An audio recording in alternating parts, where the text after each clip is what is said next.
All right, we are here. Were you beatboxing on that intro right there?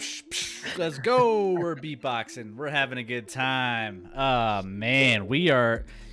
It feels good to be back. We are back after kind of a week's hiatus. We popped in last Wednesday, and we were on a little bit of a vacation, but now we are with you back here in the Action Lab, back on our regularly scheduled program. So we ended up going out to the coast. We enjoyed some beach time, Scott and myself and the family. We did a little family vacation. It was just much needed, and yeah, it was great. It was fantastic. We enjoyed some sunshine.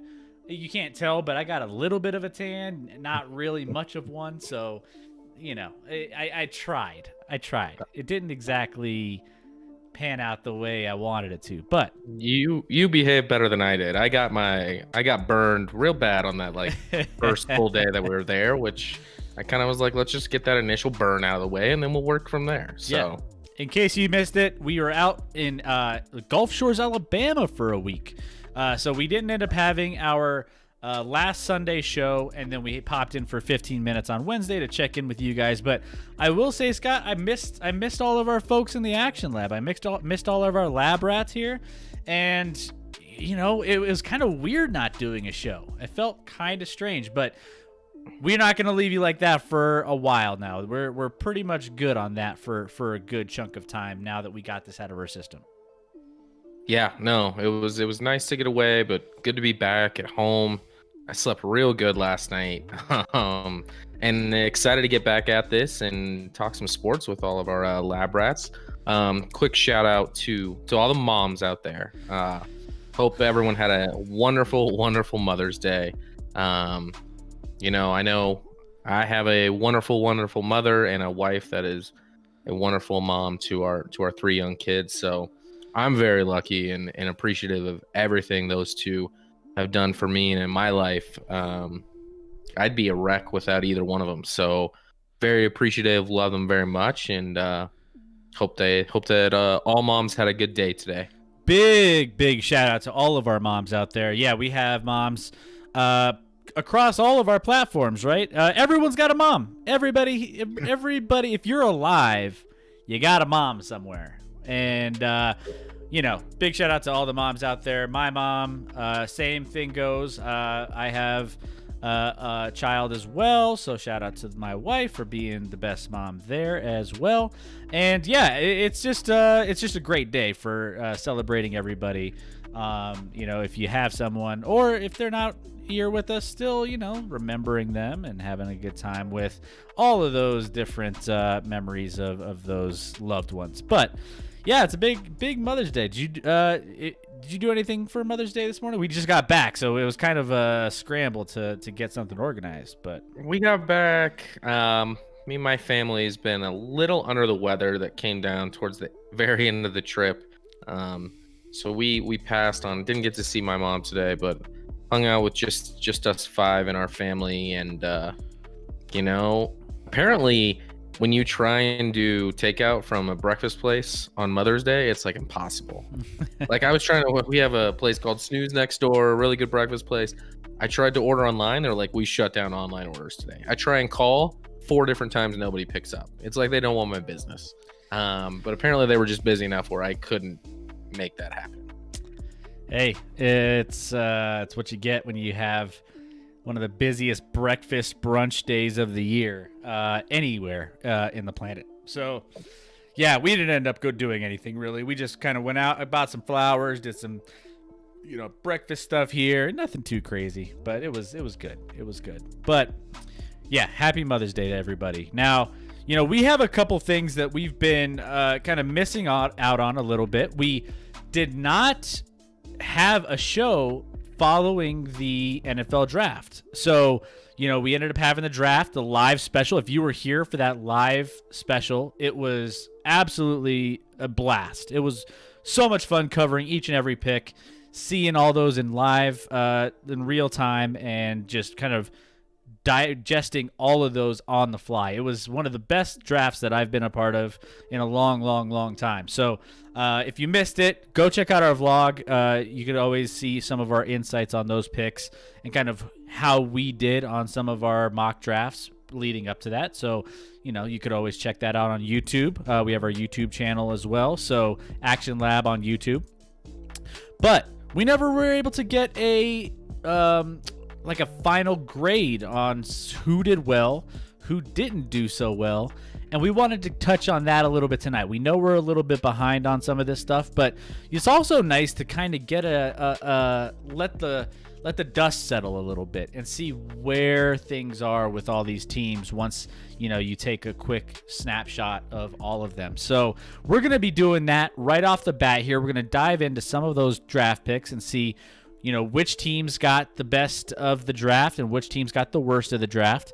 And then we're going to end up finishing out with our Mile High Spotlight. We have a lot to touch on with the Nuggets, the Avs, the Rockies, and the Nuggets, Avs, Rockies. I'm curious for who else you're going with here. Broncos. Like the Broncos we'll talk about in the draft stuff. Yeah, Broncos stuff we'll talk a little bit more there. And there's some Bronco news, obviously. Still kind of trying to figure out the whole Aaron Rodgers thing.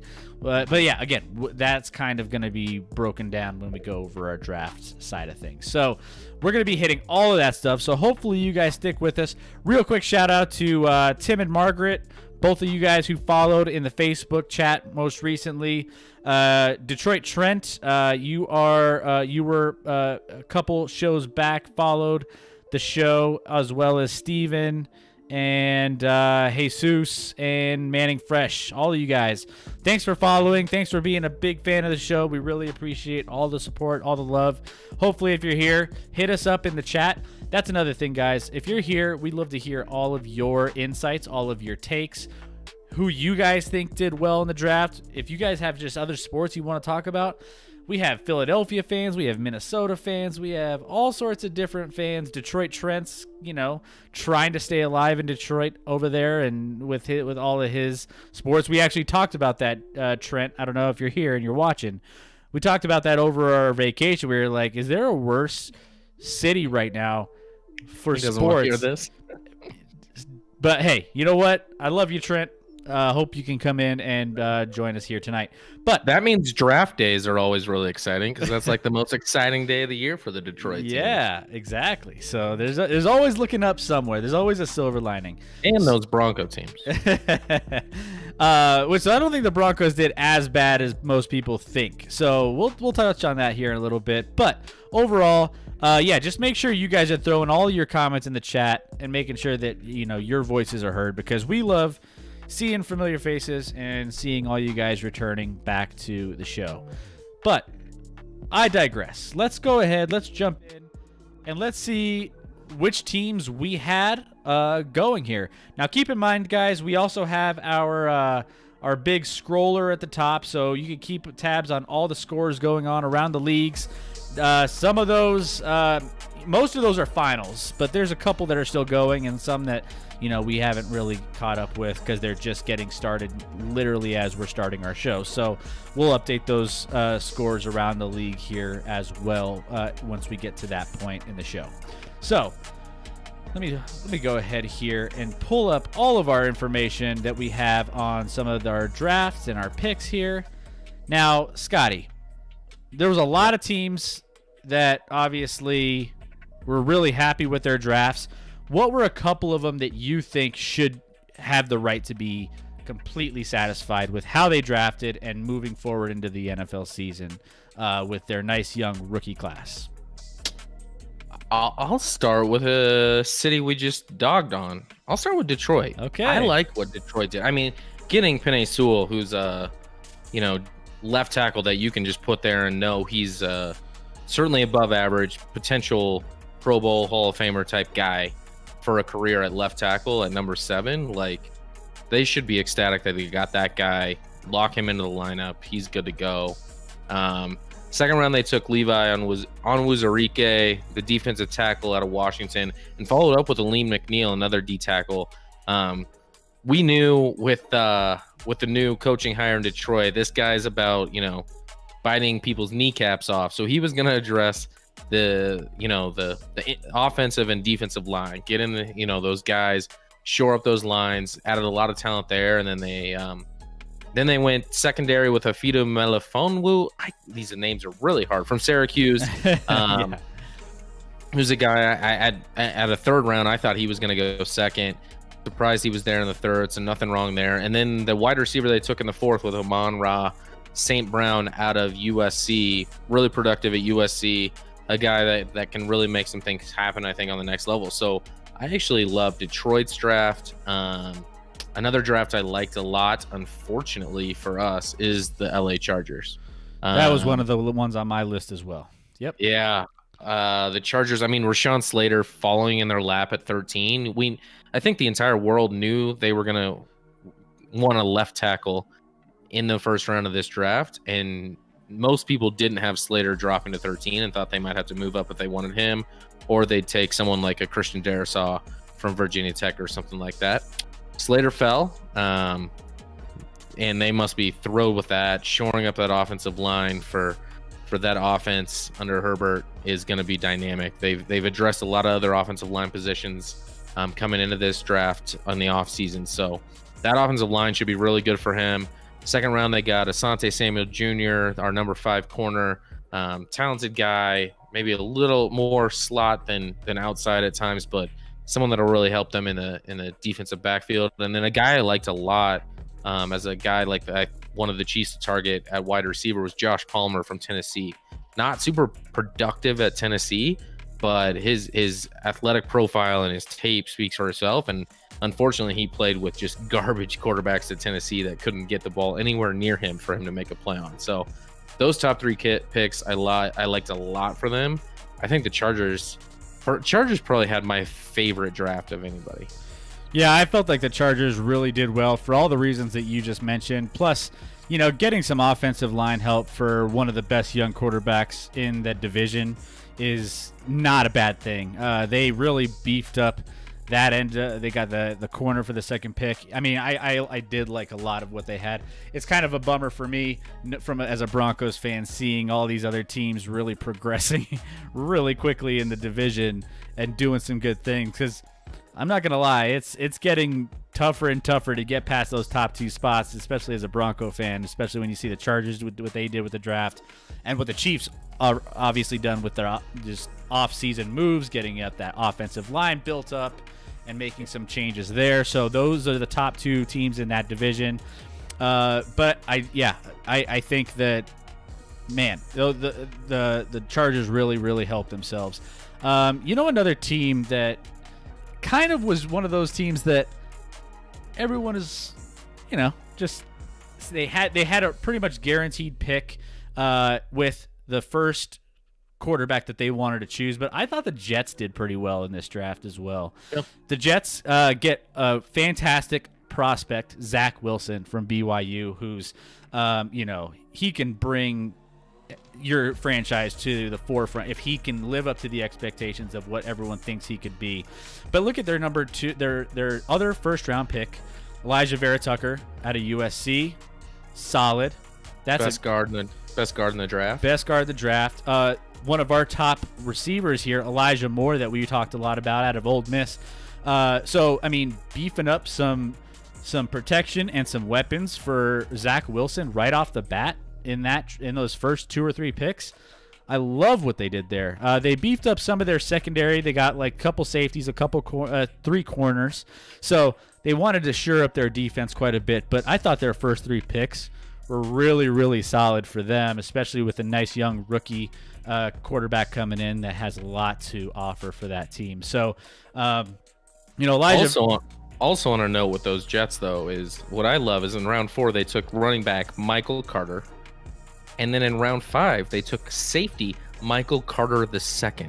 So they drafted 2 Michael Carters, and the second one they took is actually Michael Carter II. Obviously, no relation there. Don't get it confused. Actually, one went to North Carolina and one went to Duke. Funny enough, so quite the rivalry there. But I thought that was hilarious that they took 2 Michael Carters, and the second was Michael Carter II. Yeah, no, hey, they wanted to stack up the Michael Carters, But yeah, Vera Tucker, 21st on the big board for Pro Football Focus. And then even Elijah Moore, 22nd on Pro Football Focus's big board heading into the draft. So I just think they got a lot of value. I think they really did themselves some service here in their draft. I'm trying to think of another one here that really, another one that is unfortunate that I felt they had a good top end of their draft. I think the Patriots did well for themselves, unfortunately, in this draft with being able to get their hands on Mac Jones from Alabama. He's a guy that they've been targeting, or they were hoping a quarterback would fall to them, and sure enough, he did. He ended up going 15th overall. Now, he's at number 15, he led the nation last season in overall Pro Football Focus grade at 95.8. He's the most accurate college quarterback in terms of adjusted completion. It's an outstanding pick for them, and they can just develop starting fresh. I saw some memes. A lot of Jets fans were pretty upset when this fell to this. I saw a couple live shots from Jets fans as soon as he was taken by the Patriots. And there were a lot of unhappy Jets fans. They were like, damn, here we go again.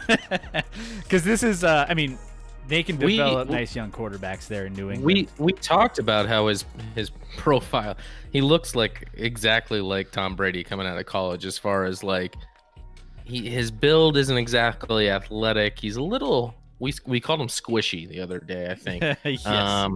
And Tom Brady and his, like, we made fun of how like they almost look the same going into this draft, not knowing the New England Patriots were going to be able to snag Mac Jones. So this seems like a really good fit. You know, no one wants to see the Patriots win, so you don't want to see them get a quarterback. So we'll see what happens. I mean, Mac Jones obviously was the 5th quarterback taken, so there's some limits there, but that's just from an athletic profile in the pocket. He's kind of, I mean, dare I say, like, he's similar to Tom Brady. We'll see if he has the work ethic. We'll see if he has the smarts and the ability to lead a team and just do that. But yeah, you can't love seeing Belichick get a new toy at quarterback to see if McDaniels can make anything out of it. I mean, that whole AFC East, because I love Miami's draft. Yeah, Miami, Jalen Waddle at the top of the first, Jalen Phillips later, who maybe was a little early, only in the sense that, like, talent-wise, he was a top 10 guy at defensive end, but he has some concussion history that's a little concerning, so it's a little risky. But if he's good to go and that doesn't flare up, like, he's a studded defensive end. Javon Holland and Liam Eichenberg, they got in the second round, are probably day one starters at safety and tackle for you. And then Hunter Long, the tight end in the third, is like a guy who can kind of block and catch some balls in the, you know, going out in patterns. So now they have 2 tight ends to kind of be weapons for Tua, who kind of likes to he's really good at throwing to the middle of the field. He struggles throwing to the outside. So obviously with Jalen Waddle, he's going to need to throw the outside, adding that guy who's a dynamic guy that you can kind of just throw it up to. Yeah. Although I do not like the Tyreek Hill clone. Yeah, no, He's just not. But yeah, that whole division. I mean, even just rounding out some of the Patriots picks. Second pick, Christian Barmore out of Alabama. That's a solid pick there. They got an edge rusher, Ronnie Perkins out of Oklahoma, with their 3rd round pick, 96th overall. And then Cameron McGrone, Michigan. You know, left to right, he's just pretty quick. You know, between the hashes, he's one of those guys that's, you know, really, really versatile. You have a Colorado boy taken also with them, William Sherman, offensive tackle out of CU, going to New England as well. Not super familiar with, even though he's like here in Colorado. Didn't see him probably play. their worst pick. Yeah. I didn't see him play quite as much, but yeah, I think the New England Patriots did really well for themselves as well. Now, as far as some of the draft. So the teams that drafted the worst, I mean, obviously I can start out with one that I thought was just all over the place, and that's always just it's so easy in the draft. You know where I'm going with this, to pick on one team, and that's picking on the Las Vegas Raiders. I just don't know what they think sometimes. I don't know who they have running their draft boards and who they have, you know, putting together their talent evaluations, but they really didn't do very well with their first pick, and it got a little bit better for their second pick. So Alex Leatherwood wasn't even expected to go anywhere near where he was selected, round 1, 17th overall. The Raiders really reached on this guy. I bet you they could have probably taken him with their second round pick, and he would have probably still potentially been there. Now, don't get me wrong, he's a good tackle, but he just wasn't. There were other solid players on the board that the Raiders could have really gotten value from if they would have just taken a step back, taken a deep breath, and been like, okay, let's think about this for a second. But they didn't. They decided to go with Alex Leatherwood. So, I mean, they'll get They'll get a good tackle. Yeah, no, well, I actually think he'll end up at guard. And maybe they'll try him at tackle. I don't think it'll work out. I think he'll end up being a really good guard. So in that sense, it's fine. The issue with it is no one was going to take him in the next at least 10 picks after theirs. So how do you not find a way to just move back? Yep. If that's the guy you like, fine. I mean, they're notorious right now for avoiding groupthink and going out on their own. And it's an annual tradition that they just take a guy way earlier than anyone else thinks, especially in the top of the draft, like the first round, which is fine to do, except one, you never move back to do it. And two, honestly, the guys they've picked earlier than anyone else thought haven't worked out so far under Mayock and Gruden's regime. So they got to figure it out. And I don't love the level. I do like Moehrig. That was our top safety, Yep. I think. Well, outside of debatably the safety with Oromo, the guy from Yeah. Notre Dame. I mean, Jeremiah. Moehrig, he brings much needed playmaking ability and coverage to the Raiders secondary. It remains to be seen how well he fits in Gus Bradley's defense after playing kind of a split safety defense at TCU. Like he's kind of just. It'll be the scheme that's going to be the most interesting there, but there's reason to believe he'll have success. Being very explosive and being such a big playmaker there. But as far as everyone else on their draft list, there's not really too much to be excited about if you're the Las Vegas Raiders. So that was just one of the ones that I thought maybe didn't do so hot. What was another one that you weren't so big on when it came to their draft and what they did or did not do? I didn't love New Orleans draft at all. Thought they took Peyton Turner, an edge, at the end of the first round. Nothing wrong with taking an edge. It's an important position. I just didn't value Peyton Turner at that spot. Thought he was more of a second round, even back half a second round kind of guy, which I could be wrong, but that seemed like a reach to me.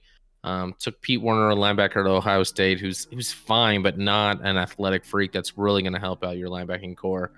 Took Ian Book in the fourth round, a quarterback at Notre Dame. I don't even think Ian Book eventually will be a backup in the league. And they pulled the trigger on the fourth round. I don't like Ian Book as a throw. He has an incredible arm, but he's not good at addressing the coverage. He can't figure stuff out. He dumped off the Senior Bowl left and right instead of actually making, reads and throwing downfield. I don't like Ian Book at all. So they keep shooting on these weird quarterbacks, and I think they've missed again with Ian Book. And they only had, I think 6 picks to begin with. So not a ton of picks and just nothing on that board that I'm super, super excited about. Post Drew Brees era, and New Orleans looks like a team that's headed in the wrong direction for me. Yeah, no, I don't think they really helped themselves a ton. Another team also that is on my by just the situation that they're in. Houston Texans only had 5 picks total in this draft because they shipped them all away in bad deals over the course of the last 2 or 3 years. So they've only had a couple picks to work with, 5 picks. Their first couple picks were in round 3, including quarterback Davis Mills out of Stanford, Nico Collins, Michigan. I mean, they just really didn't have anybody that I'm surprised they had 5 picks to choose. So they really, they took a quarterback knowing that Deshaun Watson wasn't going to be around, but it's not like a big quarterback. I don't know not too many people had Davis Mills on their lists on their from a quarterback standpoint in this draft. So they're not going anywhere fast. They have a million holes. They say they're not ever going to train Deshaun Watson, and with their first pick in the 3rd round, they take a quarterback. I don't know what they're doing. It's not even the value of David Mills. David Mills has a super really, really strong arm. Is a work in progress for sure. I actually like their 5th round tight end Brevin Jordan. I like him a lot. The rest don't do much for me at all. But they at least had 5 picks compared to Seattle, who had 3. How do you have a draft and only have 3 picks in the draft? And I don't even mind the picks they made, but 3 picks.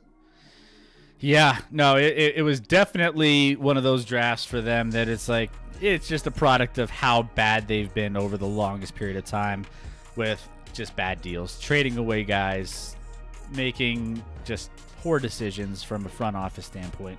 So as far as Houston goes, they fall into that category. Now, there were some perplexing drafts for me. I thought there's a few that were maybe not.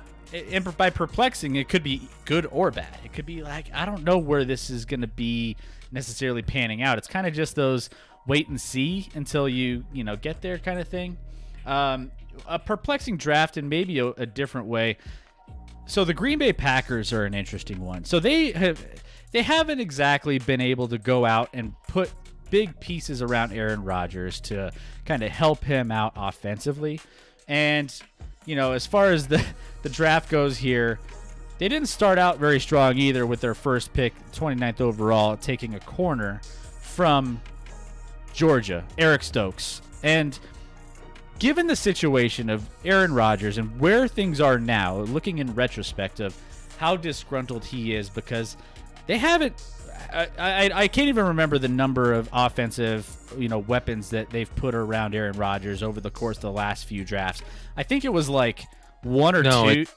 In the last decade, they've drafted one offensive player in the first round, and it was Jordan Love, quarterback. Yeah, and it's like, I just don't understand. If you have a quarterback that's disgruntled and upset with what the team has been doing draft-wise, and this is a thing before the draft happens, obviously, and you take a corner out of Georgia as hey, Aaron, we want you here. We want to keep you here.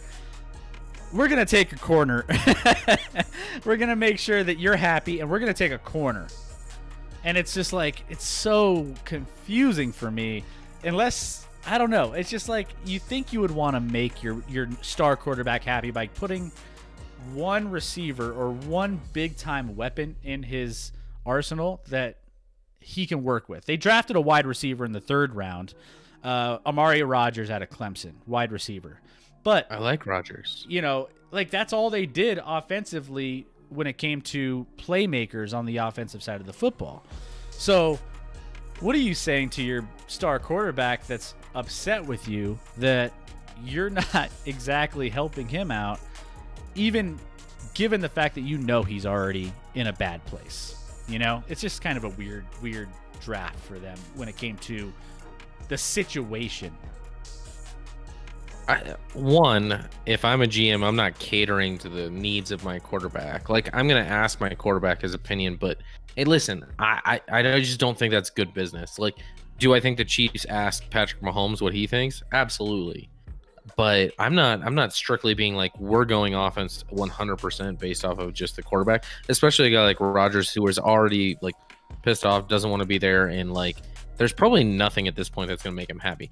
But to be fair, they went in rounds 2, 3, and 4. They went 2 offensive linemen, and then Amari Rodgers, who I think can be a Randall Cobb clone in the slot for them.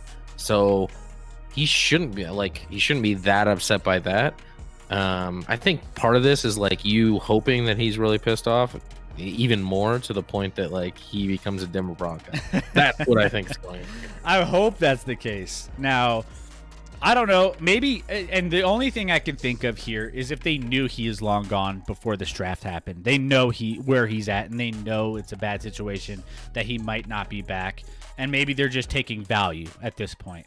They're trying to just get as much value from the positions that they needed to fill holes in, and put Jordan Love in a place that's going to be a good situation with the players that they're drafting, nice young talent around him. Maybe they're preparing for that a little bit more, and that was, because here's the thing. There's only a handful of quarterbacks that I feel you should be asking their opinion on, hey, who should you pick? And those are a Tom Brady, an Aaron Rodgers, a Patrick Mahomes, those big-time quarterbacks that you want to make sure, hey, what do you need to be successful? How can I help you? Because, you're not doing that with young guys. You're not doing that with, just any quarterback. You're doing that with guys that are established, top 5 quarterbacks in the league. Those are the people that you want insight from. And I don't know. I think Rodgers shut them out so much leading up to this. They've kept it under wraps leading up to the draft that they were like, all right, well, we're just going to be smart with how we go about, which I don't necessarily, again, I don't hate their draft. I don't love their draft. It's kind of just middle of the road for me. But yeah, it's just super interesting from that. I still don't think Rodgers has any leverage. What leverage does he have? He's 37 years old. He's gonna sit out a year. Like if he doesn't get traded, he's just gonna sit out. That's fine. Green Bay can still trade him after this season for a king's ransom. And guess what? If he doesn't play this year, they're also gonna add a really, really good pick for themselves in the draft because they're probably gonna be top 10 without Rodgers, even with a defense that's pretty good. So, what leverage does Rodgers have outside of just being annoying and mad and crying like a little baby that he is? I'm sorry. I just know that I just don't think I think he can be a super fun person off the field as long as you never upset him. And once you upset him, it's over. He's like a child that's just petty and is like, I'm going to pout and I'm going to take my way. I'm going to do this and that. Like, I literally think, how did he just turn it around this year? Like the 3 years prior to this past season, he threw the ball away all the time. He made bad throws. He made bad decisions. Not bad decisions as far as interceptions, but he didn't look like he wanted to be out there half the time. And all of a sudden, he just turned it on. Like, I think he literally, like, if he doesn't like a play call, he's going to be like, I'm going to show you why I don't like this play call, and I'm going to waste this play. Like, that's how petty I think Aaron Rodgers is. Is he an elite talent and a great player, and every team should, for the most part, want him? Absolutely, if you have a happy Aaron Rodgers. But keeping Aaron Rodgers happy seems to be pretty difficult considering he doesn't talk to like anybody in his family. He's a strange guy. That's for sure. He can play football though. I mean, he's definitely is a guy that can. You definitely want. If you're telling me, do I want a guy like that on my team and he can give me wins? I'll take it. I'll take it. It's better than what we've had forever. So in Denver, the hope is that he can eventually come here. I've heard a lot of different sources and a lot of different people, even leading up to the draft. You had some sources that said, you know, the Broncos are in the front runner. They're in Vegas. They're in the front runner when it comes to the odds to land him. I think it was plus 150. I mean, on draft day, I thought it was going down. I thought it was happening on draft day. Now that it hasn't happened, we'll see. But they're certainly the favorite. If he gets moved, I think Denver's the team. Unless someone out of the blue jumps in, I think Denver's definitely the favorite if he gets traded. And I've heard over the last 3 days, 2 or 3 days, that some sources have mentioned that that's his number one choice should he decide to go. I've heard that from a couple different sources. I don't. Again, you never know where these sources are coming from sometimes, but I'll take it if he's highly considering Denver as one of his teams. I know the GM will make sure that he'll do anything in his power to make sure that happens if there's a way to do it. Now, speaking of the Broncos, some of their moves kind of lent themselves to maybe putting them in a situation where they could be making a push for a quarterback like Aaron Rodgers. Now, you look at their just real quick before you say this, you got mad at the Packers for taking a corner in the first round, but you think the Broncos taking a corner in the first round is lending themselves to Aaron Rodgers. Here's the thing. I'm just saying. Here, there are a couple different teams with a couple different situations going on here, right? So, I don't think if Aaron Rodgers was in play, I don't think we pass on a quarterback at that position in the draft. I think Justin Fields ends up potentially, even though I don't think there was a lot of sources within the Broncos saying that they wanted Justin Fields, and he wasn't high on their list. You still, supposedly the Broncos had Surtain on their list, and they were keeping it quiet for the longest time. They were like, we don't want to tell anybody that we're interested in a corner. We don't want to tell anybody that he's our guy. So it sounds like they're playing it off like this was their pick the entire time, regardless of who was available. He was their guy. I don't know. So it's just an interesting pick, given the circumstances of the fact that Aaron Rodgers is available. You could potentially use him as trade bait. But then, I was looking at some different things as well that, that Coach Vic Fangio is looking to change up his defense potentially this year and maybe drop 5 back in the secondary and, change up the scheme of his defense a little bit. So there's that option. So that would make Patrick Surtain a starter immediately with some of the corners that are already back there in the secondary and make their secondary that much stronger. Now, it was weird. Every time I looked back at the Broncos draft, I saw corner, safety, corner. It was like, I was just like seeing, what are they doing back here? They're drafting all defensive players. They ended up getting Baron Browning. We talked about him on our linebacker list of he was one of our top 5, and they ended up pulling him in the 3rd round, 105th overall. Overall, they picked up some key players that I really liked. A lot of them on the defensive side of the ball that I think could be beneficial.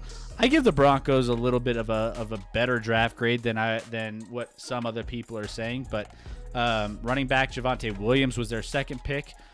Not one of the guys that I think trading up to get a running back is kind of uneasy for me. I don't always love that. I don't like trading up for running backs. Not at that situation in that time. We'll see. I think they thought Miami with the very next pick was going to take Javonte Williams, which is certainly possible. But running back. Listen, the Chiefs took a running back at the end of the 1st round last year, and I was like, I really like that running back, but I don't know if I like taking a running back at that position. We'll see. It's not like he played poorly last year, so we'll see. I don't know. Running backs taken high in the draft to me they have to do a lot to make it worth it. And a lot of what you are as a running back is the product of the people around you. Yeah. So it's not like most running backs are super athletic, so. Mayday's got some grades. Sixers, A+. Phillies, A-. Eagles, B. Flyers, C.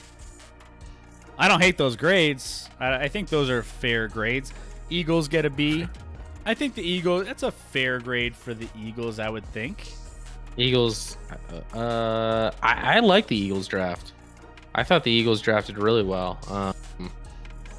Devontae Smith, I know Mayday, you were super hyped for him in the 1st round. And Landon Dickerson, two Alabama guys back to back. And Landon Dickerson's a guy that obviously has some health issues with some knee issues. But if he's healthy, like, first of all, he's like the happiest guy I've ever seen on the planet. Landon Dickerson's personality is a guy you want on your team. Like, he will make everyone around you more pumped up and more ready to go. And he plays, I don't know if he's the most athletic center ever, but he plays harder than anyone and will work his ass off. So I like those top 2. Kenneth Gainwell, the running back from Memphis, that was a pretty solid pick in the 5th round. That's a guy that has game-breaking ability. Obviously, you have obviously you have a good running back in Philly, but to add another weapon that can be out of the backfield a little bit is nice. And I like the corner they got from Texas Tech. He's an athletic guy that can provide some help in the secondary. So I liked what Philly did. Sixers, yeah, A+. That makes sense. I'll have to look at. I stopped paying attention to the Flyers, so him giving them a C seems like, have they made it? Like, are they all of a sudden in the playoff run with, like, what is there, 3 or 4 games left? I'm looking right as we speak, and they are officially eliminated. So that's nice that you gave him a C. I appreciate that, Mayday. Hey, what are that? C's? What's that? C's get degrees. C's get degrees. There you go. And the Flyers, they just get what they need, right? Not the playoffs. But no, we love all the grades there. There's a lot to work with on across the board. you know what? We should probably, once we get to our Mile High Spotlight, maybe we should give our grades across the hometown teams here. Just like what Mayday just hooked us up with, and we can see about that. But let me see. I'm trying to think of some other teams now. Your Chiefs didn't have a pick on the on day one. Now they did end up getting a nice linebacker, Nick Bolton, round 2, 58th overall. I really like that pick. I think he's a solid player there out of Missouri. What did you think overall, if you were to give your Chiefs a grade, how they did given what picks that they had? They had 6 total. Yep. Obviously their first round pick, like, it's hard not to include Orlando Brown, who they traded their first rounder for. That's going to be their left tackle, and was a Pro Bowler at left tackle this past year. So not including him makes it difficult. But with him, I think this draft is, I think as Veach continues as GM, he gets better and better. This offensive line, which when they lost their 2 tackles, and obviously in the Super Bowl was a complete mess, is now all of a sudden like 10 deep. Like, not a single guy that started in the Super Bowl is likely to start at offensive line next year. That's how quickly they turned around this offensive line. And I don't even know if any of them will be in their like top 7 offensive line. So getting Creed Humphrey, the center out of Oklahoma in the second round, super smart, super athletic guy. He doesn't, people thought he was maybe not athletic, but his athletic testing profile coming in this draft was almost off the charts for a center. Nick Bolton at linebacker wasn't the pick I wanted to see actually there. Nothing against Nick Bolton. He's a fine linebacker. He needs some work in coverage, and I really would have preferred, if you're going linebacker, to get a guy. It's not that he doesn't have the athleticism to play coverage, but he wasn't asked to do it a ton at Missouri. So next round they got Edge out of Florida State, who was like a 5-star crazy athlete that never produced really at Florida State. So hopefully that can happen. Love their last 2 picks. Cornell Powell, the wide receiver to Clemson, is just a beast and an athlete that could really be a good sleeper pick in the 5th round. And in the 6th round, they got Trey Smith, offensive guard, who could start day 1. Trey Smith's a beast. Apparently there's some like health issues there as far as like maybe a heart or something. Not like physical, but more interior wise. But in the 6th round, taking a pick like Trey Smith, who, when you watch Trey Smith tape, he abuses guys in the SEC from Tennessee. So this offensive line has been revamped. Mahomes should be thrilled with that. They took a tight end that looks super, actually. Like, I didn't know a lot about Noah Gray. I didn't watch a lot of Noah Gray tape out of Duke. But when I watched him, he actually looked super athletic catching the ball and making plays on the football. So excited to see. I know Veach loves his athletes, so he's going to take, more often than not, athlete over production, which could be good or bad depending on who you ask. And I'm excited for this draft class and adding Orlando Brown next to Joe Thuney. Like, our offensive line is probably the deepest offensive line in the NFL actually now, which is wild to think about from where they came during the Super Bowl. So I'm pumped about it. I like it a lot. The biggest guy I'd love to see produce in a high level is Cornell Powell, the wide receiver from Clemson. And he's a beast of a dude. He's a big dude. Like, you look at him and he's built beyond belief. And he finally got his chances last year at Clemson, and he produced in a big way. So I'm excited. Yeah. No, man, there's a lot of great moves, I feel like, and it's so fascinating to put in all the extra work that we did into this draft and to see where everyone landed and what they're gonna now we just got to see him perform, right? Now we got to see how everyone pans out. The guys that we thought were going to be studs that maybe don't end up panning out, or vice versa. Maybe the guys that we overlooked that could end up just being studs for any team that passed on them, or whatever that looks like. So there's a lot of good things coming out of this draft from a lot of different standpoints.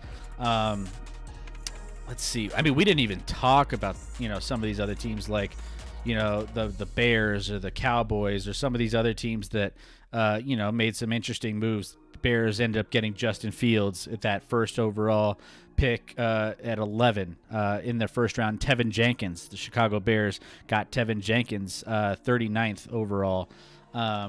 We've talked about him a little bit as well, so there was some good things there. When he came to Cleveland, had a decent draft. I mean, there's so many teams here that just did some fun things. So it's going to be fascinating to see how this all unfolds over the course of the season. Yep. Yeah, no, absolutely. The Bears were basically a two-man draft, so that's why it's hard to. I love Tevin Jenkins in the second round. Think you could put him at right tackle and have a phenomenal right tackle from day one.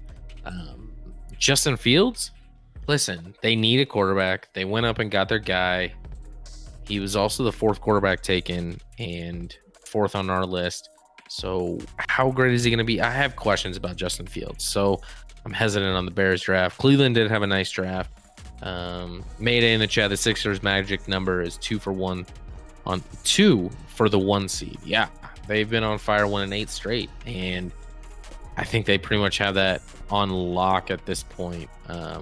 They're 3 in the loss column ahead of Brooklyn and Milwaukee. So be excited. You don't have to play those teams until there's definitely a drop off after those two. So let those two fight it out in the second round and have the Sixers kind of walk to what I would assume is at least an Eastern Conference Finals. I would say we would have done our best to help you and beating the Brooklyn Nets last night, but we didn't do our job for you, Mayday. I'm so sorry. Didn't play any defense at all. No, we just choked that game away, even though we had control of it most of the time. And we could have made that magic number a little bit easier for you there, but came up short. So we'll touch on some of those downsides of the Nuggets and their performance against not only the Brooklyn Nets, but also some of these other teams that they played recently. So overall, Scotty, I thought this was a fantastic draft. Any other thoughts across the board, just generally overarching, like what you thought about the draft? Anything else? Always love the draft. Hype for it every year, regardless of the situation. The biggest loser out of this draft was probably Goodell's chair. That thing was the worst. That was the weirdest thing I've ever seen on a draft show. Like putting somebody in a lazy boy chair, leather chair, just sitting there waiting to just awkwardly hand him stuff as he walked by. Yep. I talked to so many people that are like, what was that? Who's the brain? Who's the marketing genius that was like, we need to put this is going to be great. We're going to put a chair in the path and a fan is going to be sitting there to hand the pick. It's the weirdest thing I've ever seen.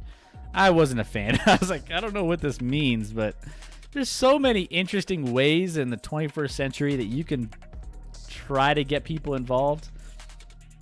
That wasn't one of them. It didn't work. They shot their shot. It didn't work. We'll never see it again, at least. That won't happen again. Oh, man. That was so strange. Twitter blew it up. Twitter was just roasting that whole, what is this? So next year's draft, though, is in Vegas, so it could get wild. Does that mean that Las Vegas, the Raiders, will actually make a pick that's not ridiculous in the first round? Oh, absolutely not. No. No. They're almost for sure going to do that. Yeah, it's crazy. Anyways, well, that's all we wanted to really talk about here. If you have any other thoughts on what you thought your team should have done, or maybe, some of the big-time players that you're excited about, throw them in the chat so we can talk about them a little bit more, because there were a lot of names, obviously. There's so many players taken. It's hard to keep track sometimes with, who's who, and especially after you get past the first couple rounds, it kind of just trails off a little bit. But those are where the gems are found. Those are the diamonds in the rough that end up falling to, rounds 3 or 4 through 7, and who knows? I mean, crazier things have happened. Look at Tom Brady, right? Yeah, and on a note that no one cares about, funny that you say Diamond in the Rough because we watched the live action Aladdin tonight. Oh, you know what? I was gonna watch that. Brooklyn was feeling under the weather, so we ended up watching Zootopia instead. Okay. But That's pretty good. It's pretty good. Is that the first time you've seen it? I've seen it one other time. This was Rachel's first time and the kid's first time, but I'd seen it one other time. I like it. I think it's pretty good. Yeah, I thought it was one of the better. I mean, one of the better live actions in my opinion. I love Aladdin. I love agree. the cartoon, but the actual movie itself was pretty well done. Can't go against it. So, hey, good for you getting a little Aladdin in. And I threw the perfect reference out at the perfect time. Diamond in the Rough. Sounds good. Well, let's go ahead. Let's push through to our Mile High Spotlight here. Now, if you're here and you're new to the show, we, on Sundays, like to touch on all of our local teams here in Colorado. Now, Scott and I both live in Colorado, so we like to, bring our fans, all of our lab rats who are local here, some love in the Mile High Spotlight. And you guys have always loved it, so we're going to keep bringing it to you because, a lot of our friends and family follow the show as well, so we want to make sure that we're covering all those. So let's dive into it. Let's get into the Mile High Spotlight. If you're here and you are new to the channel, make sure you hit that follow button. Make sure you're, whether on YouTube, Facebook, or Twitch. Make sure you're here with us each and every Wednesday and Sunday. It was when we go live. 7:30 Mountain, 9:30 Eastern time. So every time we go live, you hit that follow button, you get that little notification. Make sure those notifications are turned on, as Mayday likes to say. So, let's dive in. Now, we've had a lot of changes in the last week. Now, some teams have kind of, maintained their current trajectory, and some have kind of, fallen off a little bit, aka the Denver Nuggets in the last week. Now, it's not the biggest deal because I feel like they're going to be pretty locked into this 4 seed potentially, given, there could be some shifting, so we don't know. But currently 4th in the Western Conference, 44-24, and ended up going 1-3 in this last week. So not a great turnout here. We had a loss against LA, 93-89 on Monday, which, kind of a tough game, pretty close towards the end. Jokic led the Nuggets with 32 points. Michael Porter Jr. added 19. Lakers led by 14 points midway through the fourth quarter before the Nuggets got within 2 points, 89-87, with a late rally, but just didn't really get to close it out there. Anthony Davis scored 25 points, had key plays on both ends of the floor in the final minute. Lakers snapped a 3-game losing streak with a 93-89 victory, ending the 5-game winning streak for the Denver Nuggets. So PJ Dozier was injured early on in the fourth quarter, was taken to the locker room, left. But on the high note, that night, Portland's loss gave Denver a top 6 seed within the conference, which assured them a playoff spot. So they will not be playing in the tournament, the play-in tournament at the end of the season based off of that loss with Portland. So LeBron James didn't play in that game in the second of a back-to-back with ankle soreness due to that happened in the fourth quarter loss of Toronto for them. And then also Dennis Schroeder was not first game of the week to the Lakers. Now, we follow that up with the New York Knicks, a big win against New York. We dominated that one start to finish. Nikola Jokic scored 24 first quarter points, finished with 32 total. So that was just one of the most insane starts. As we were talking about on our Wednesday show when this was happening live, we thought he was going to score 100 points that game. Right, Scotty? Yep. I mean, he was on pace for 96, so I thought he could push. And then what did he finish up with, like 34? Yeah, I finished with 34. So, 32. Not even 34. Yeah. Austin Rivers has been playing good of late. In that game, had 11 of his 25 points in the fourth quarter against his former team. Michael Porter Jr., 17 points, and Facu Campazzo, 16 points, 9 rebounds. He's kind of filling up stat sheets in kind of a couple different areas there as well. So as far as PJ Dozier, still out, has a right abductor strain. But yeah, as mentioned, Campazzo, 5 steals. He had 5 steals this past week in back-to-back games. 3 steals against Brooklyn the other night. So, yeah, I mean, he's been kind of being that role player for the Denver Nuggets, trying to be very aggressive in a lot of different ways, especially on defense. And then the rest of the week was just downhill from there, Scotty. We had a loss against Utah, 127-120, where Bojan Bogdanovic scored a career-high 48 points. We made him look like an all-star, and it was just a rough go. The Nuggets only scored 47 points in the second half after scoring 73 before halftime. Now, it's just a brutal, brutal game there. Yeah, all these games were. And to be fair, we didn't include the Sunday game right before the Lakers game, where they did win on the road at the Clippers. In a game they played really well, led pretty much throughout. So since we didn't have our show on Sunday, we should probably include that Clippers game. That was a nice win. These games were tough. Like right now, like against Brooklyn, Austin Rivers was starting for us. By the way, we signed Austin Rivers off the street like 2 weeks ago. Like our backcourt is without Jamal Murray, without Will Barton, without Monte Morris, without PJ Dozier. Like we're running out of guards really, really quickly. The game before that, we basically started Campazzo at the point guard and then started no other guards. We had Michael Porter Jr., Paul Millsap, Ujoker, and who am I missing that started the other spot? Like we didn't have any. We don't have guards right now. I need to know where we're gonna be at and where it's hurting the most is defensively. Like we can't keep in front of guys. It's rough. We cannot keep in front of guys. Like we just gave up. We just lost 2 games where we put up 120 and 119 in each game. Like that shouldn't happen. Well, we can't guard anybody right now because we don't have the athletic and the speed to stay in front of anybody. What's worrisome is what we've been projecting since Jamal Murray went down. And that was how we can stack up against elite guards in the league. We saw that firsthand against the Brooklyn Nets last night against Kyrie Irving. Put up 31 points against us. Couldn't do anything to stop him. He was just doing what he wanted. And that's not even the Western Conference. I mean, that's not a Chris Paul. That's not a, Damian Lillard or McCollum. That's not a... Yeah, I mean, there's a lot of really, really good guards in the West. I mean, Donovan Mitchell and Mike Conley and some of these guys that have just been really, really good as of late. It's tough to play against those guys when you have, your backups or third stringers.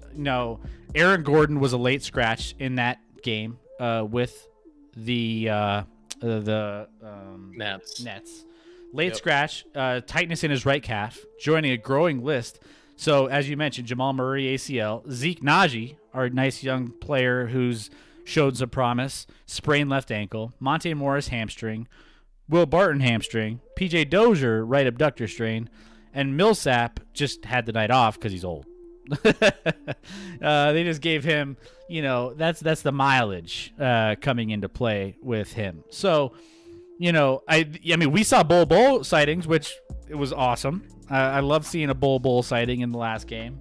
But as far as the Nuggets go, the difference it was too hard to maintain. The Nuggets had a big lead. Michael Porter Jr. Added 28 points, 6 3-pointers as the Nuggets had their 7-game home winning streak snapped. It was their final regular season game this season at Ball Arena. The rest of them are on the road, as you can see in our little chart here on our screen. At Charlotte, at Minnesota, at Detroit, at Portland to finish out the season on a 4-game road trip. So, yeah, this is going to be a nice tough stretch on the road here. Not tough, I should say. These are all winnable games, but I mean, any game on the road, you're towards the end of the season. It's just one of those things where you don't know what you're going to get down the stretch with a team that's banged up as we are. They don't have a ton to play. They're either going to be the 3 or 4 seed in the West. Like, where the standings fall right now, they're a game behind the Clippers for the 3. They're 4 games in front of the Mavericks with 4 to play. So they're going to finish, either 3 or 4. So right now it pairs up with either Dallas at the 5 or Portland at the 6. Speaking of Dallas, I don't know if you saw a certain punch to the lower region that a certain Dallas player put on Colin Sexton tonight, but I did not. It's a Dallas player that's pretty notorious. He got ejected. Luka got ejected tonight for a low blow to Colin Sexton, which he then looked like he was shocked that it happened. Like on replay, like he didn't like what Sexton did, and he kind of just came in and punched him. It was super weird. It looked like the guy had just lost his mind for a second, actually, and went crazy. But regardless of that, it's going to probably be Dallas, Portland, or the Lakers, an outside shot. But right now, those Lakers are sitting at 7 and gotta play in the play-in tournament, which I absolutely love. It's going to be fun so much. Right now, I'm really mad. They're up 30-19 on Phoenix at the end of the first without LeBron. Like, I'm sure that will change. Like, Phoenix has to wake up, but please don't let the Lakers win this game. Come on, Phoenix. Yeah, I want to see a playoffs without the Lakers. Makes our lives a little bit easier. Now, again, I don't have high expectations for the Nuggets like I did before Jamal Murray got hurt. And that would make it so much sweeter if we had a Jamal Murray and the Lakers didn't end up making it. Like, I would love to see where our chances would be at that point. Obviously, I'm living in a dream world with that, but it drives me crazy because I really think if we had Bubble Murray to go along with Joker and the way Michael Porter Jr. is playing right now, I would put those 3, especially offensively, up against any other 3 in the league and think we have the better 3. Like, those 3 are incredibly efficient, incredibly great players. And that's saying Bubble Murray. I know Murray's been inconsistent at times, but those 3 playing at the top of their game, oh my gosh, that's really, really hard to guard for another team. Yeah, and it breaks my heart. Breaks my heart. And we only have that to look forward to next season, when they're all back together, hopefully, and all healthy at the same time. That's the goal. Now, we were looking in this last Brooklyn game, and what was interesting, too, is seeing Michael Porter against Kevin Durant through that game. It was kind of fun to watch. Now Kevin Durant obviously is one of the top 5 players in the world right now, and he's just unbelievable. But I'm telling you, Michael Porter isn't far from. He's got a ceiling that could be. They have similar body types. It was fun watching 2 lanky guys that can shoot the ball as well as they do play each other back and forth on the court. It was kind of fun. I liked it. Now Porter played great. Yeah, I thought so. Played great. He rebounds really well. I think he's actually a better rebounder than Kevin Durant. And overall, even Kevin Durant after the game was like, he's a nice future for the NBA when it comes to being a star in the league. So he's got some love from KD. I'll take that as well. But man, it's going to be a interesting stretch. Now, these last few games, given if we're locked into the 4 or if we're trying to shoot for a 3 seed, whatever that looks like, it's going to be interesting to see Michael Malone. Michael Malone always plays some weird games and weird lineups down the stretch based off of what he's historically over the last 2 years done that. In meaningless games, he's known to throw some weird lineups out there. So who knows? I don't like to say we're going to go 4-0 the rest of the way down the stretch. based off of injuries and who he's going to have. He might have some strange like lineups with some players that you'll never see. Bull might get a ton of time. I just think he's going to try to rest up as many of his guys that he's going to be utilizing in the playoff rotations as possible. I think that's part of why Aaron Gordon hasn't been playing. I had something creep into my head today, Scotty, of why Aaron Gordon hasn't been playing well. I've been asking you, like, man, this is kind of weird. I don't know if I like the way he's been playing, like, you know, or lack of, or if it's his minutes or usage or drawing up plays. I have a conspiracy theory. Yeah. I think maybe I love those. they're limiting what his drawing up his plays and saving some of that for some playoffs so people can be, you know, teams can be caught off guard with, oh, he hasn't done anything. And all of a sudden, behind the scenes, he's like they're putting plays together for him. They're putting all these things in the lineup for him. And I think he might be a surprise in the playoffs. I don't know. It's just one of those things that you're hiding. It's like you're hiding your hand in poker, right? You don't want to give away the strength of your hand. Maybe that's part of it. Maybe that's my conspiracy with Aaron Gordon of why he's not playing as much or as well or as in being as involved as he is. Because we want to catch some teams off guard and be not ready and prepared. I think his difference in the playoffs is going to be on the defensive end, and it has to be on the defensive end. I don't want to see Aaron Gordon try and like take a guy off the dribble one-on-one and ISO and do anything like that. We have way better players that can make that happen. Now his cutting ability, that's what is really, really great. So he can score by cutting, getting into a right position, getting into the open space, and being the athletic guy that he is. But it's all going to be on defense for me. That's what I'm going to look for from him, is that he plays his ass off on the defensive end. I don't think he's ever played a playoff game because he's been with the Magic his whole career, and the Magic have been pretty much bad their whole career. So I'm pretty sure he hasn't played in a playoff game. So I assume once he gets in that playoffs, as far as being healthy, obviously they sat him out. Hopefully he's fine. Yeah, I think it was like hamstring tightness, which doesn't sound bad, but then Monte Morris has a strained hamstring. He's been out for like a year and a half. So I don't know.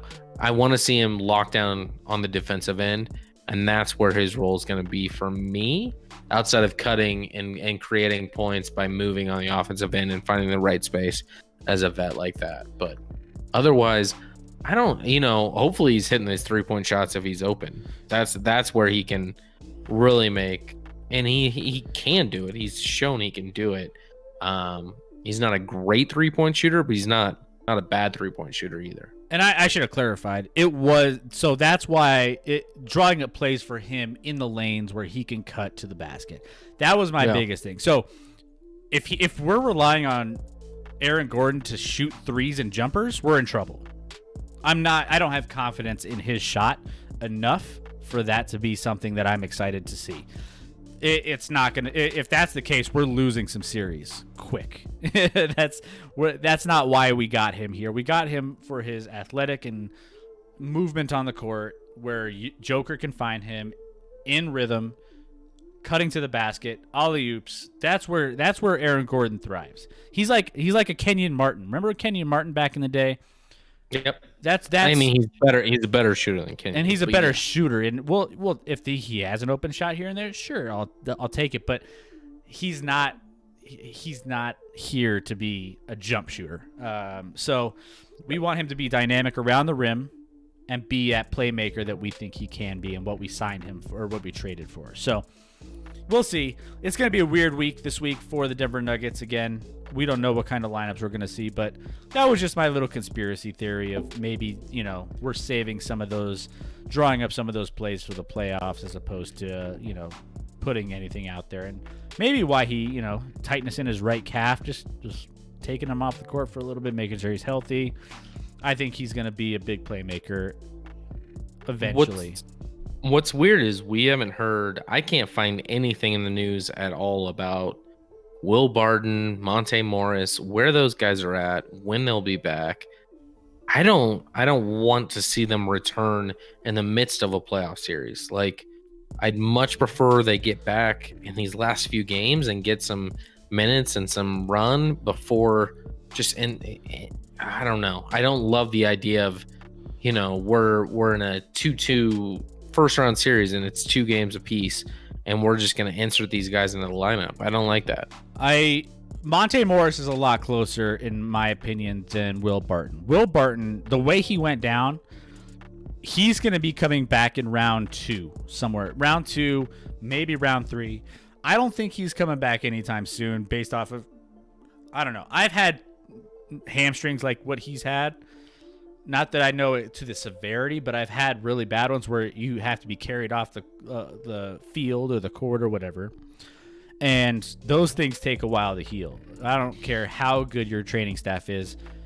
It's just one of those things that just doesn't really heal quickly. So as far as the Monte Morris hamstring injury, I feel like that was more of a tweak as opposed to like what Will Barton went through. We're going to see Monte Morris much, much sooner than we would Will Barton in this playoff run. So I would expect, given Monte Morris has been out already for about a week and a half, I would expect him to be back for the first round series. He's not going to play in these last 4 games. There's not really a reason for him to play in those games. I project him to come back once the playoffs start, maybe opening round, and then Will Barton coming back probably round 2. You know it's bad when they're like, oh, you'll see me before the season's over. Not like, oh yeah, I'll be back for the first round. Or I'll be back. You'll see me before the season's over. That means you better make a deep run for us to see Will Barton again. He's going to be once again. It's a repeat of last year. He's just not available for the playoffs. Not ready. Not healthy. Not. It's a bummer. It's hard to see, but it is what it is.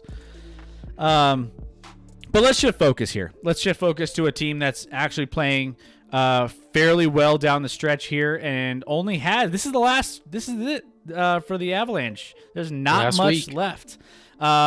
You got 3 games ahead here. Now the Avalanche finished this last week pretty strong.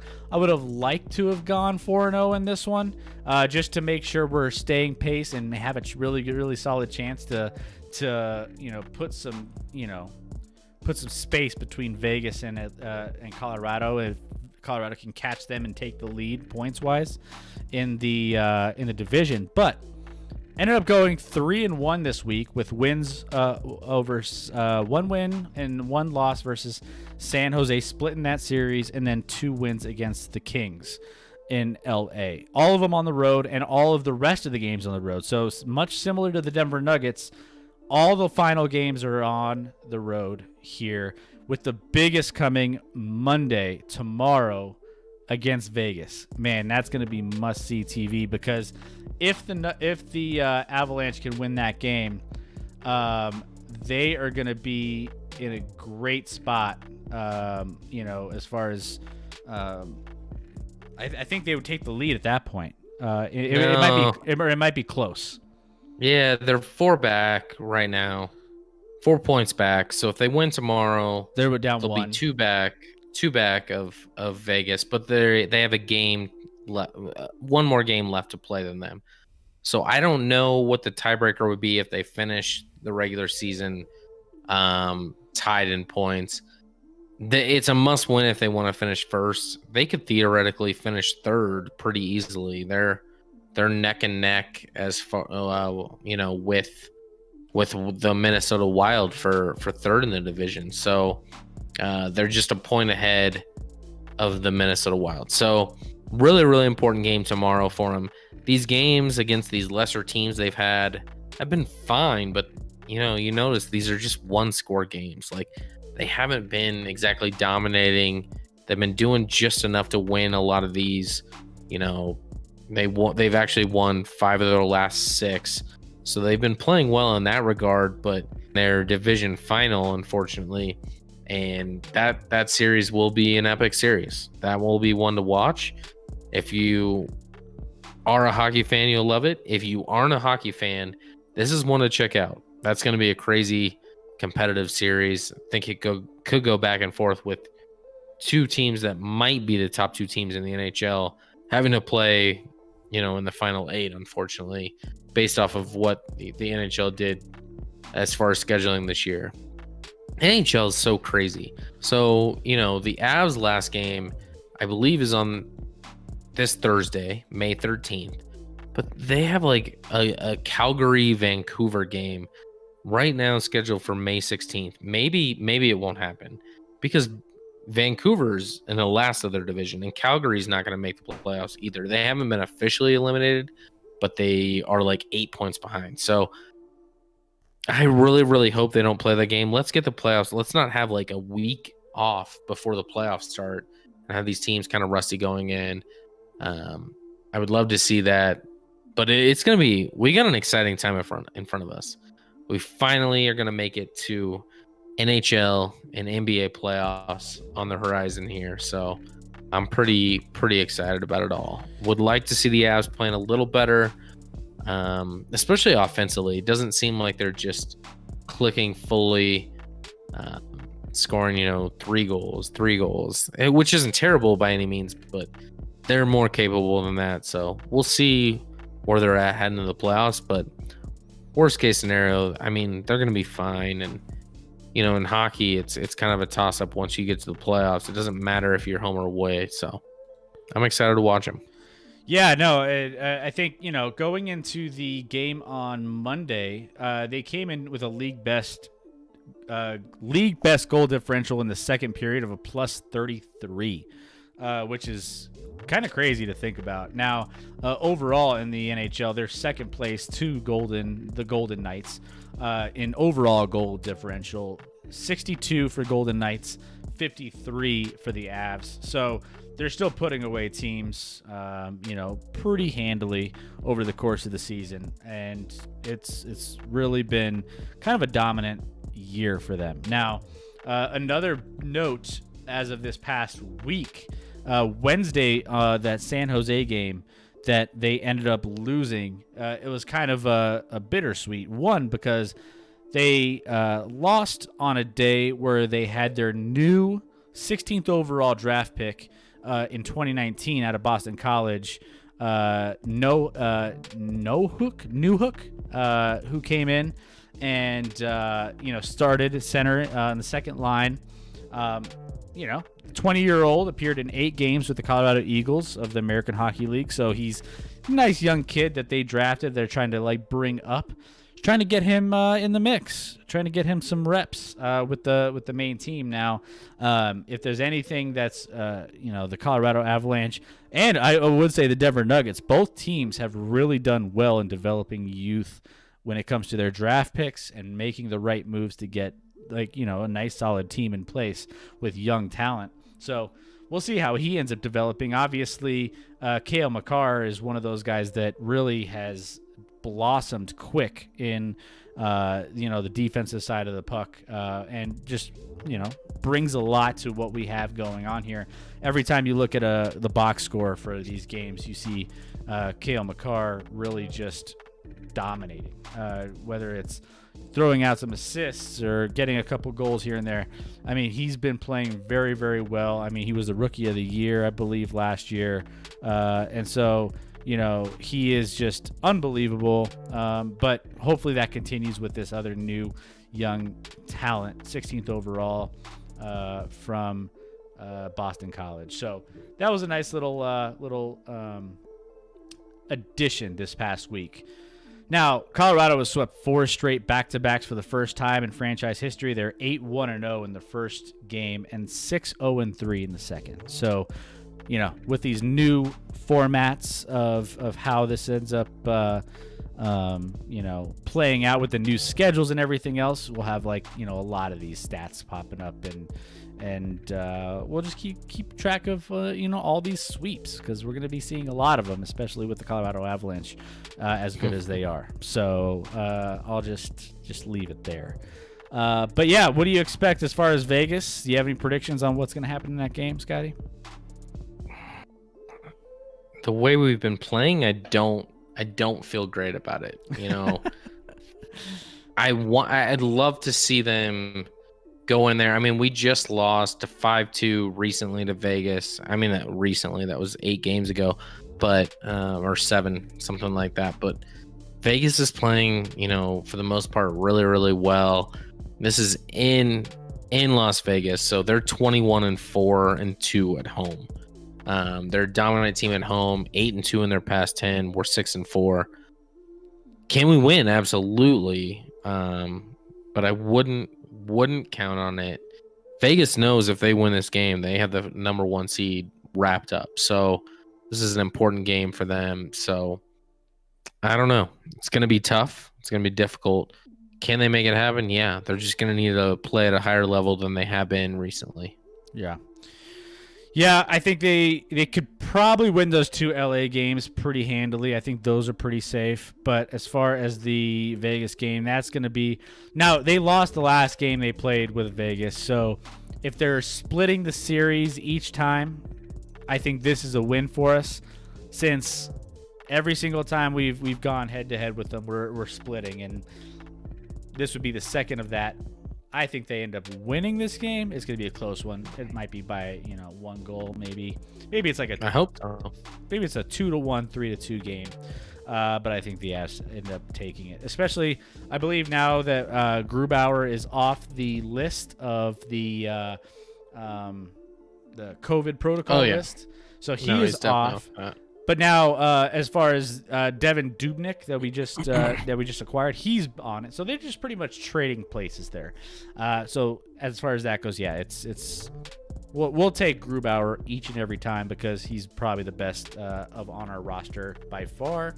So as long as he's healthy for the playoffs and we're not missing him at all, we'll be in good shape. So, and then, yeah, what else you got? Anything else for them?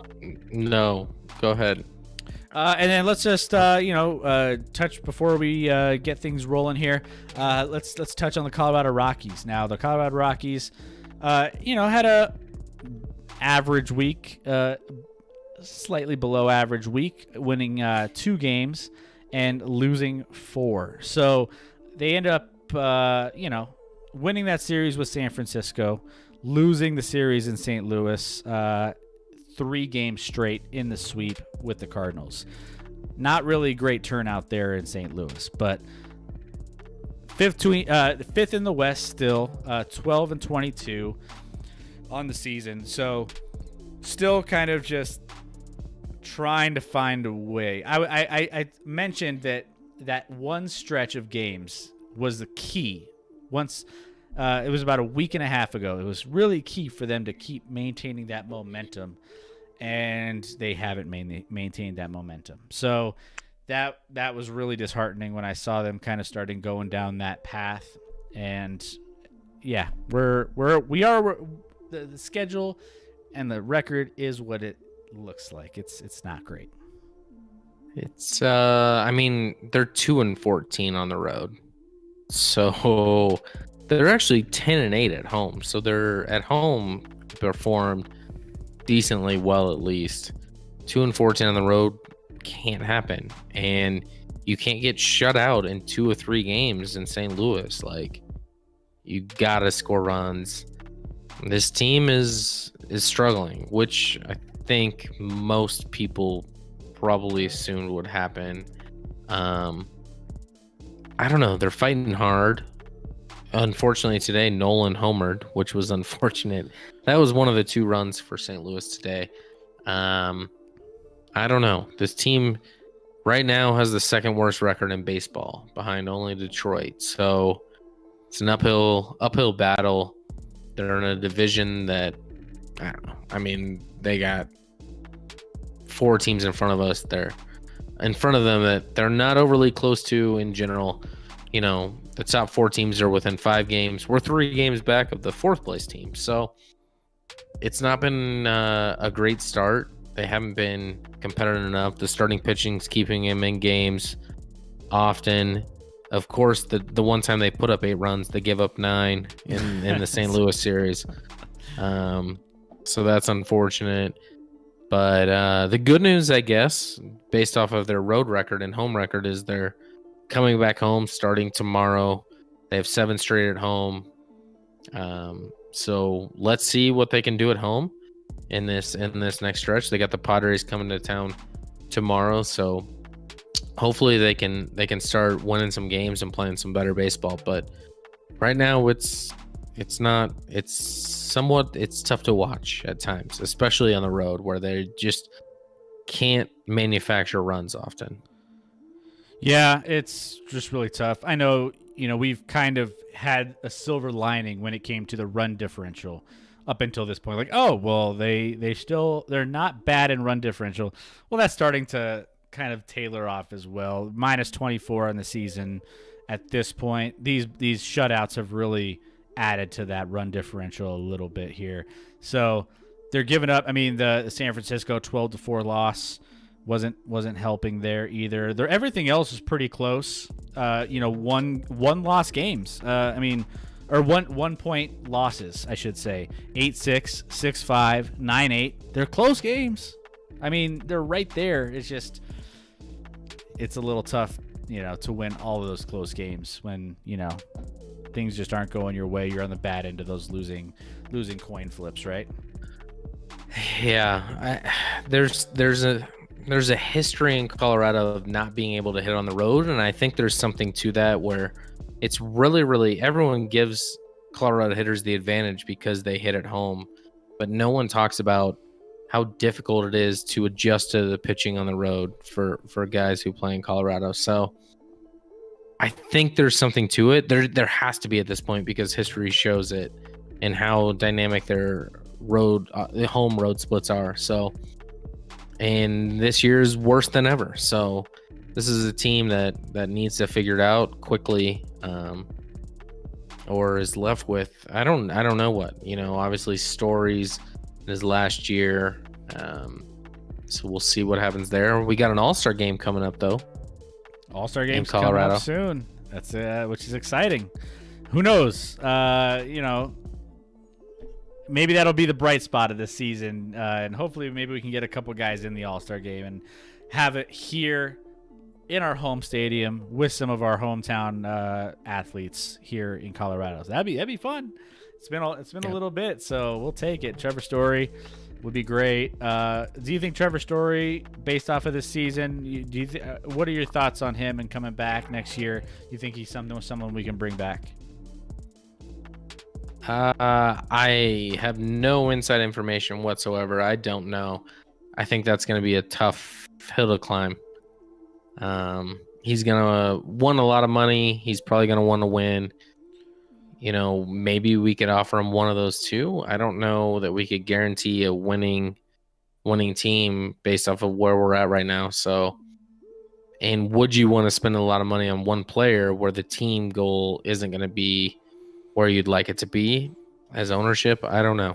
So I would project that he gets moved before the trade deadline this year, but you never know. So we'll see what happens. Yeah. Yeah, it's kind of tough. It's kind of tough for us being a Rockies fan in this stage. My secondary team, the Mets, they're doing okay. They're third in the National League, I should say, 16-13. It's not promising that their run differential is -3 in their third place.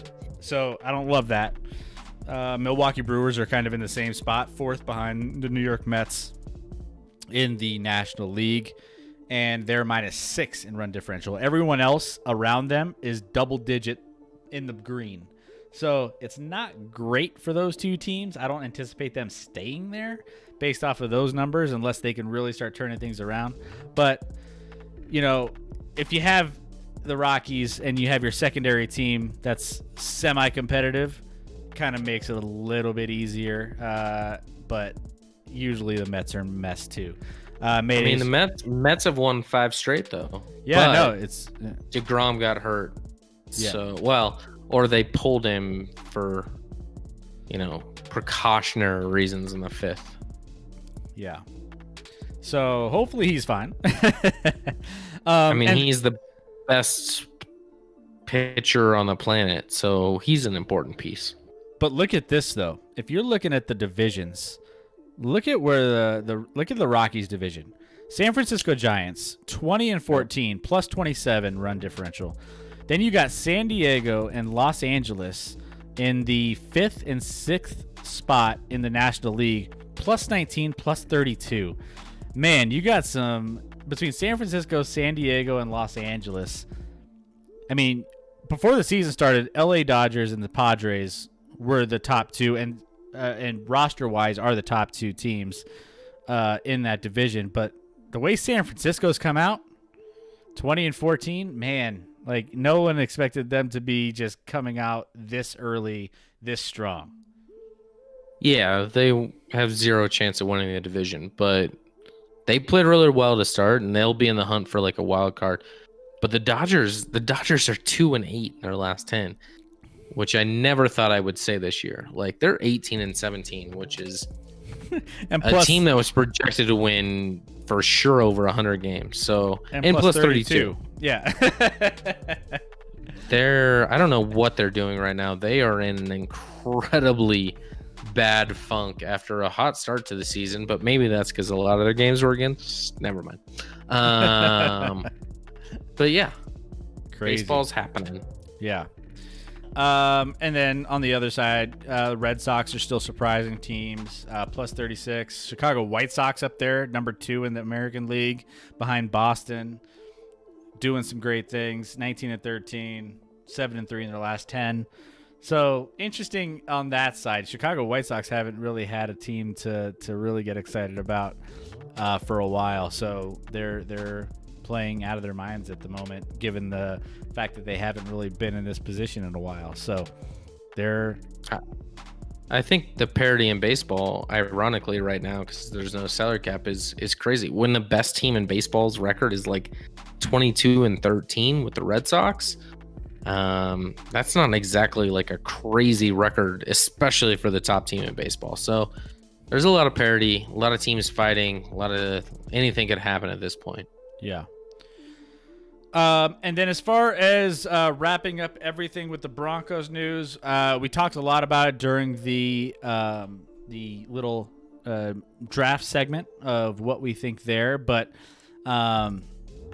yeah, the biggest thing pretty much coming out. There's a couple stories with the Broncos. One, the Juwan James issue with off-season workouts and trying to figure out that whole situation with the NFLPA and, whether or not teams, should be, because COVID, a lot of teams the Broncos are one of those teams that came out that said, hey, we don't want to be working out on facilities. It's not safe, this and that. They're one of the league front runners in this. And then one of our players gets hurt. And then you're dealing with all of these issues of, all right, well, what's up with his contract? He was off site working out. So that's kind of a big speculation there. And then the only other thing with the Broncos news is also the Aaron Rodgers, which we already touched on as well. But what are your thoughts on either of those two subjects? I mean, I think, yeah, we touched quite a bit on Rodgers. As far as the Juwan James, I kind of told you on vacation, like the Broncos are in a kind of no-win situation. Yes, they're in a win situation. They could save the money and not pay Juwan James this year now that he's out for the year and he was off-site. None of his contract this year because of that is guaranteed. But a lot of players have come out, not from the Broncos necessarily, from other teams, and kind of commented on like Twitter and this and that. Like, should we just stop working out then? Like, why? Like, it's not a good look for the Broncos moving forward. If players that are going to be free agents down the line see that the Broncos don't care of a player that was trying to, work out and get ready for the season. Now, is Juwan James a guy that deserves this money after getting signed to a huge deal, being injured a lot, opted out with COVID last year, has just been completely underwhelming, hasn't been the guy that they signed and has earned more money than he probably deserves? There's certainly that argument that they don't owe him a dime, shouldn't pay him a dime because he is underwhelmed and been injured almost throughout and then opted out for COVID last year. So it's not a great place for the Broncos to be. One, because they lose who they thought was going to be their starting right tackle, I think, if healthy and ready to go. And two, now you have some players viewing this as you're not going to pay this guy because he got hurt working out to try and better himself for your team. But the rules are the rules, and players know when there's these voluntary workouts, if you decide to leave or not be at the team headquarters, like, you're liable to lose your money. So it's in the rules. I think the Broncos probably don't end up paying him. But the only issue with that for the Broncos is that players see that. And then is that an attractive spot to be? Because are you taking care of your players down the line?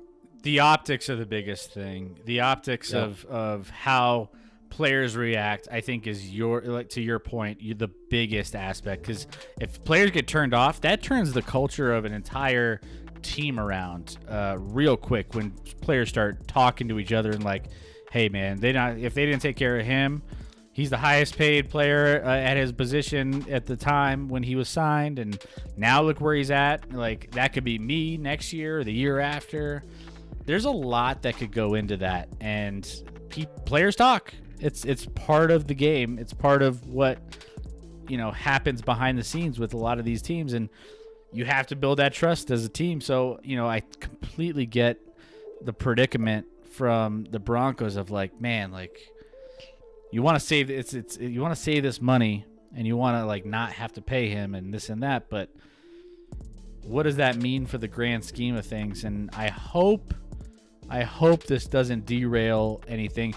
Now, let's say we get Aaron Rodgers, and all of a sudden, I mean, big names change people's minds pretty quickly. You see an Aaron Rodgers coming to town, kind of like Peyton Manning, when he came. All of a sudden, everyone's happy, everyone's in a good mood, and everyone's like, oh yeah, like, no, everything, winning changes a lot.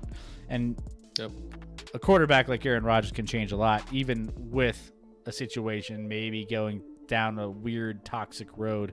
But in my opinion, I don't know, I go back and forth on it, but I mean, I just pay the guy. Like, I think he's trying to do his best interest to keep in shape and healthy and everything else for your team.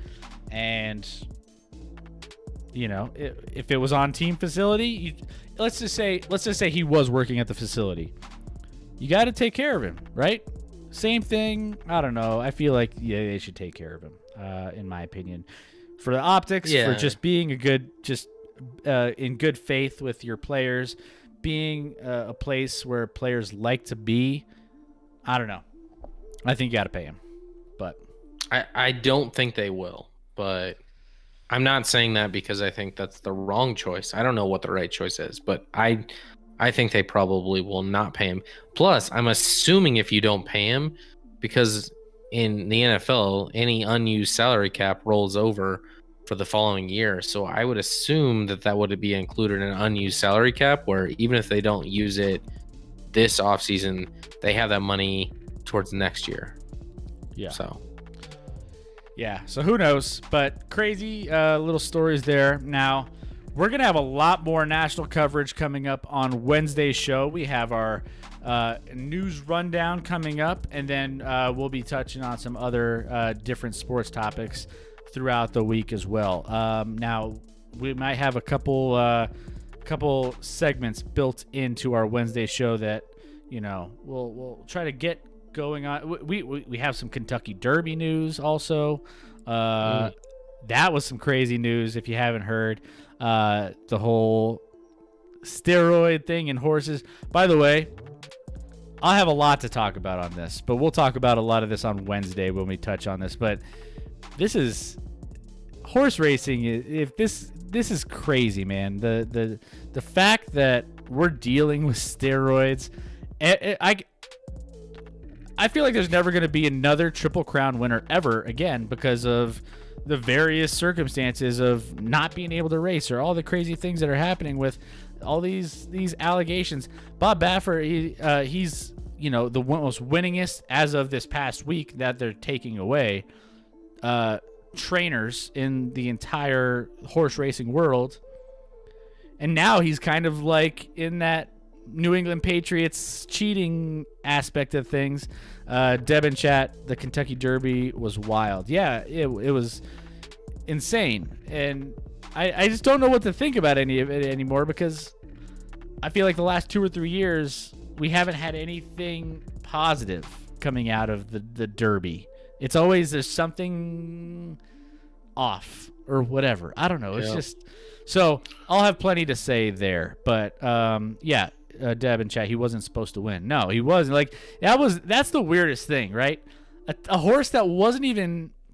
He's under the best trainer ever, and he ends up coming in and blowing out expectations. I mean, the odds were not in the favor of this horse, and sure enough, yeah, we find out why. But it's crazy. I have a lot to talk about. We'll talk about that. We'll talk about a bunch of other topics on our news rundown, and then maybe have some surprises for you as well that maybe we don't even know about. Who knows? A lot can happen between now and Wednesday. A lot of big things coming up. We might be previewing some of because by the time Wednesday's show happens, we're closing in on the final aspect of the final couple games of the NHL season. Maybe we start previewing some of those last games and scenarios for both NBA and NHL on Wednesday, and making sure what scenarios your team can be in when it comes to trying to make that last playoff push, and who's in the playoff series, the tournament for the NBA, who's going to be projected to play each other in the NHL. And let's preview some of those playoff matchups. So that could be something we dive into as well on Wednesday. But that's pretty much what we have for you here tonight, ladies and gentlemen. Now we will be live back here again on Wednesday. So make sure if you're here, hit that follow button. Make sure that you're live with us each and every Wednesday, every Sunday. We're gonna make sure that you guys have a great start to your week. We'll get you halfway through the week and be that extra boost to get you to the weekend every single Wednesday. That's our goal, Scotty, to get people through their week. So that's what we're going to do. Deb and chat, going to bed now. Pray Rogers comes to Denver. I pray every night that he comes to Denver. And Scott, you pray every night that he doesn't. I may not go that far, but I don't want him there. I don't want him in Denver. I will say that would make a hell of a division for us to preview, outside of the Raiders, obviously. The Broncos might catapult to like third in the division with Rodgers. I would actually have them still second if they get Rodgers. Yeah, they don't have the GOAT on their team, so. But you put them head to head. I mean, Rodgers and Mahomes have the same number of Super Bowl wins. And actually, Mahomes has played in more Super Bowls. Real quick. I saw this. By the way, our boy Kendrick Perkins, who has the craziest takes. He's had some weird takes lately. But he had another one. And he was arguing with Ryan Clark on whether or not it's harder to win an NFL championship versus an NBA championship. And they were talking about this, and well, let me ask you, Scotty, is it harder to win an NBA championship or an NFL championship? If you're a great player? Well, just in general. Like, I guess just like, well, I'll start with there's more teams in the NFL, so there's 32 to 30, so that makes it more difficult. And if you're not a quarterback in the NFL, you oftentimes are at the mercy of your quarterback. So in the NFL, like, you need now, if you're an elite quarterback, do you have a really, really improved shot? Yeah, because that's the most important position in team sports to me. So if you're an elite quarterback, then you have a great shot. Even though like a Rodgers is only 1-1, but in the NBA, there's only 5 guys on the court. In NFL, you have 22 starters and then special teamers beyond that. So it's a lot more team oriented. So I think I think individually to guarantee that, like, no matter how good you are, you need to rely on your team more in the NFL than you do the NBA, simply based off of how many guys you have in your team. Based off of the NBA, you have 5 starters, and if you have 3 really, really elite starters, you're a great team. So, yeah, I think just I was thinking, pondering back and forth after I saw that debate, and I feel like it's almost harder to win in the NFL for a couple reasons. One, I mean, you see like guys like Aaron Rodgers or, you know, some big time players that just can't win championships as easily. NBA, you see the same teams. The best team wins the NBA championship most of the time. Golden State, the Lakers, the Brooklyn Nets. If that's you'll see those same teams always making it every single year. You don't really have too many surprises. Whereas in the NFL, one guy goes down, one key player or one, you know, person on, you know, your quarterback has a bad game. Like there's a best of 7 series on one side where you can have a bad game and get past it and still win a series. You can't do that in the NFL. It's a little bit tougher. Even if you're the best quarterback in the league, your team has one, like your defense has a bad game or your offense, as you mentioned, you rely a lot on other players to have big games that may not be able to. I don't know. I think NFL is a lot. It's a one game in the playoffs. That's it. You have one game as opposed to, you know, 7-game series. There's more games in the playoffs for the NBA, but that kind of lends itself to putting more of those primetime teams in positions to make it further because you're giving them more opportunities to survive series and make it further and be those ratings boosters towards the end of the NBA series and the NBA championship. So I think it's the NFL, but that was just I saw it was just an interesting debate. I thought that it was interesting. We agree. Dap in the chat thinks NBA, which there can be an argument there. I think, there's definitely arguments for the NBA. Yeah, for sure. I mean, it's grueling, the NBA. So, yeah, it could go either way, I think. But I lean towards NFL a little bit more. But just a random thought to close out our stream here. But, again, follow us on all of our social channels. Make sure you're here. If you're watching us on Twitch, YouTube, or Facebook, that you hit those follow buttons. As mentioned earlier, just want to give those call outs to Tim, Margaret, Detroit Trent, Steven, Jesus, Manning Fresh, all of you guys. Thanks for being a part of it. All the people who participated tonight. Mayday, you're as always, you're always popping in. Thank you for all the love. Deb, thanks for popping in at the end here. Love all of you guys. We can't wait to see you back here in the lab on Wednesday. And hope you have a great start to your week. Thanks a lot, guys. We will see you